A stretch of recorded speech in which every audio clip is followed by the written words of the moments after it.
quando a gente fala em intervenção, a ação do ser humano numa rocha in situ, né?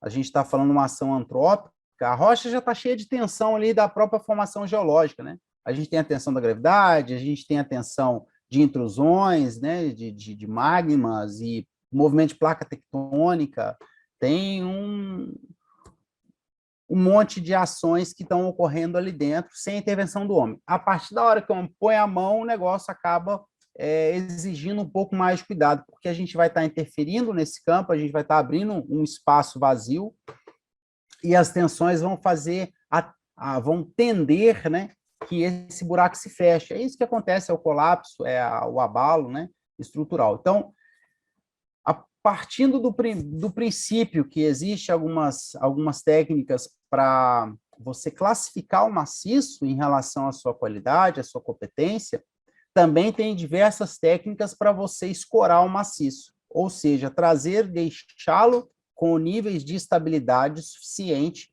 para que você execute a lavra sem ocorrer nenhum desses problemas aí de colapso.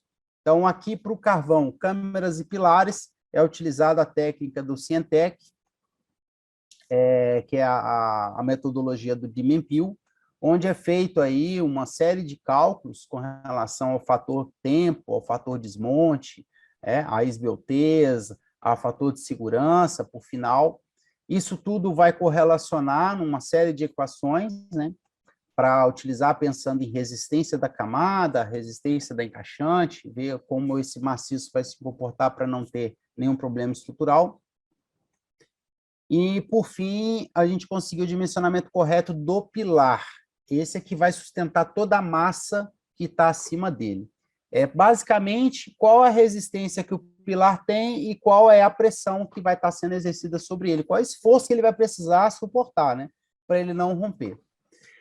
Só que aquele vão que ficou aberto, onde eu extraí o meu material, também necessita de um escoramento, para que esse vão não caia. O pilar pode até, né, não sofrer, mas o vão também pode ocorrer um colapso. Então, aqui, exclusivamente, né, temos algumas técnicas para uso, mas, basicamente, utiliza-se parafuso de teto, né? A gente chama de tirante. Ele é aplicado com resina, então, é feito em algumas minas uma pré-tensão, né, desse parafuso aplicado. Em outras minas, ele trabalha passivamente, né? Então, a gente chama isso no escoramento de teto como ativo, como passivo. Se a gente aplica carga inicial, você deixa o teto trabalhar em cima dele, pesar.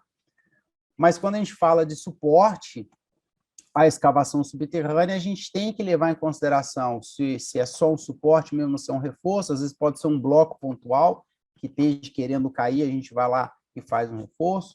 Ele pode ser temporário ou permanente, isso muito em função de quanto que a minha abertura vai ficar exposta, quanto tempo, né?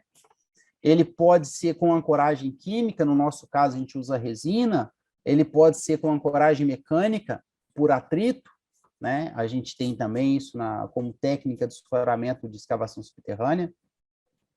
Ele pode ser de forma sistemática, então, no caso aqui, nas minas de carvão, pelo teto ser muito característico e muito parecido em toda a mina, a gente usa como reforço sistemático.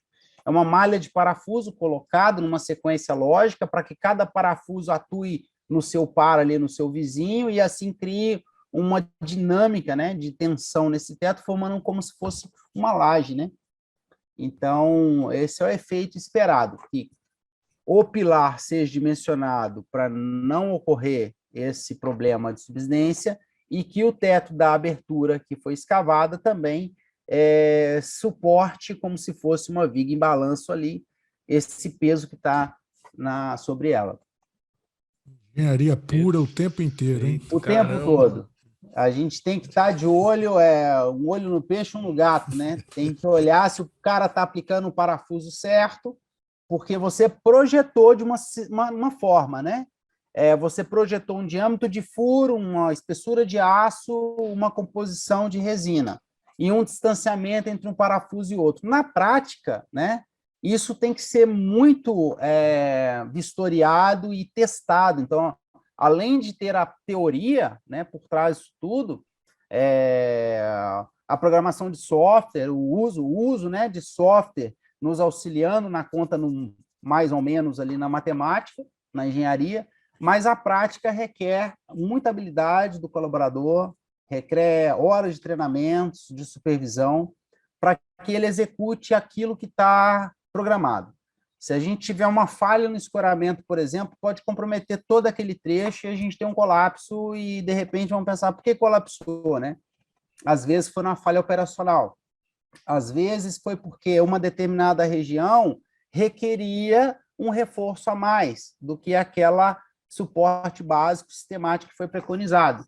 Então, a gente tem parafuso, a gente tem tela, a gente tem estruturas de aço, a gente tem concreto projetado, são várias coisas que têm que ser paulatinamente avaliadas. A gente tem um quadro de geólogo, tem um quadro de técnico de mineração, tem um quadro de engenheiro de Minas, e o quadro do pessoal da segurança, da parte de segurança do trabalho. Todos eles entrelaçados para fazer essa engrenagem se mover com segurança. Muito Perfeito. bom.